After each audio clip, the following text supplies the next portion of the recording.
একটা চিংড়ির রেসিপি নিয়ে চলে এসেছি। আজকের রেসিপিটা হচ্ছে চিংড়ির আলাকি। তো আমি এখানে আলাকিটা কিভাবে বানাবো সেটা আপনাদের দেখাই। আমি এখানে 500 গ্রাম চিংড়ি মাছ নিয়ে নিয়েছি, ধুয়ে এবং পরিষ্কার করা আছে। তো আমি এই চিংড়ি মাছগুলো আমি মশলা মাখিয়ে নেব। আমি এই চিংড়ি মাছের সাথে একটু মশলা মাখিয়ে নেব। এর মধ্যে দেবো 5 চামচ মতো পেঁয়াজ বাটা,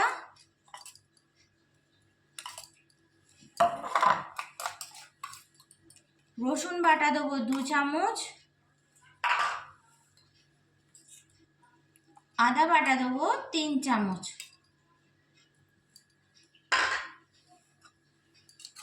কাঁচা লঙ্কা বাটা দেবো 4 চামচ।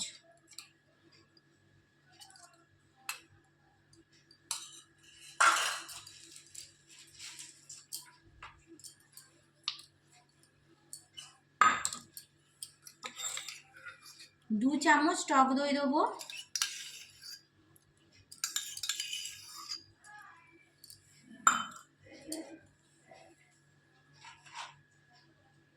স্বাদ মতো নুন দেবো, একটু সর্ষের তেল দেবো মাখানোর জন্য,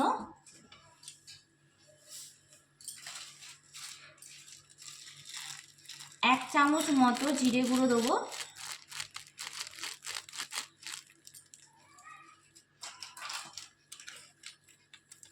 1 চামচ ধনে গুঁড়ো দেবো,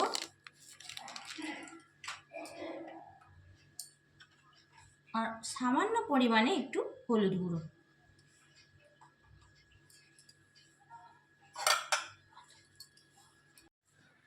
আমার মশলা মাখানো হয়ে গেছে চিংড়ি মাছের।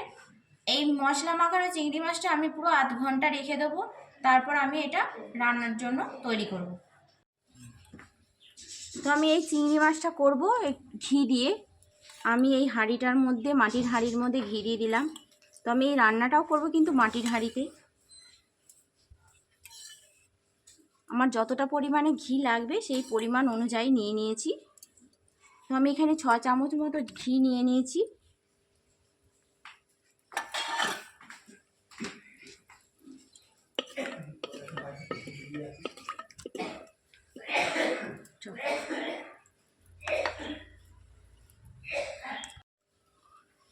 তো ঘিটা একটু হালকা গরম হয়ে গেছে, আমি একটু ঘিয়ের মধ্যে পেঁয়াজ দিয়ে দেবো।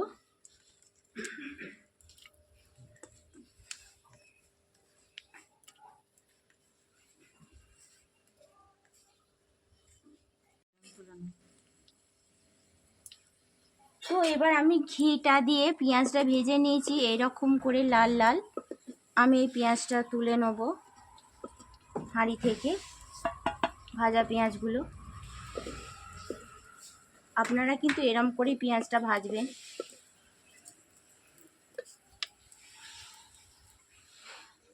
তো আমি পেঁয়াজগুলো ঠিক এইরকমভাবে ভেজে নিয়েছি ও হাঁড়ি থেকে তুলেও নিয়েছি। পেঁয়াজ ভাজার যে ঘিটা রয়েছে সেই তেলেই আমি এই চিংড়ি মাছটা রান্না করব। তো আমি এখানে কিছু ফোড়নে গোটা গরম মশলা দিচ্ছি, একটা স্টার ফল, যে দারচিনি, এলাচ, লবঙ্গ, শুকনো লঙ্কা আমি এই ঘিয়ের মধ্যে দিয়ে দেবো, দিয়ে একটু হালকা ভেজে নেব। ভেজে নিয়েছি। এরপর আমি এর মধ্যে একটু ক্যাপসিকাম কুচোনো আর টমেটো দিয়ে দেবো ওই ঘিয়ের মধ্যে।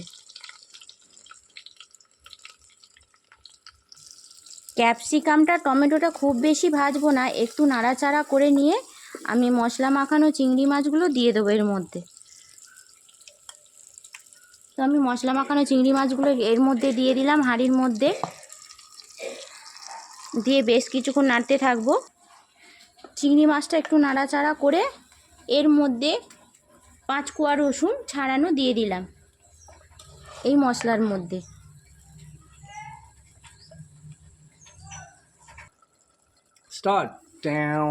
তো আমার চিংড়ি মাছ দিয়ে তেল ছেড়ে দিয়েছে।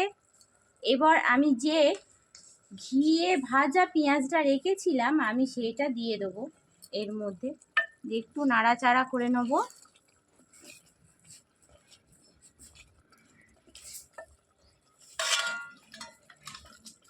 5 মিনিট রাখবো নাড়াচাড়া করে। আমার 5 মিনিট হয়ে গেছে। আমি একটু কাঁচা দুধ নিয়েছি, এই কাঁচা দুধটা চিংড়ি মাছের মধ্যে দিয়ে দেবো। ফুটন্ত অবস্থায় কিন্তু দিতে হবে।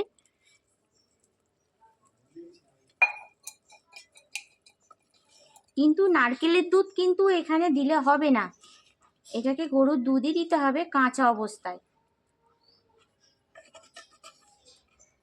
দিয়ে আমি আর কিছুক্ষণ 10 মিনিট ফুটিয়ে নেব।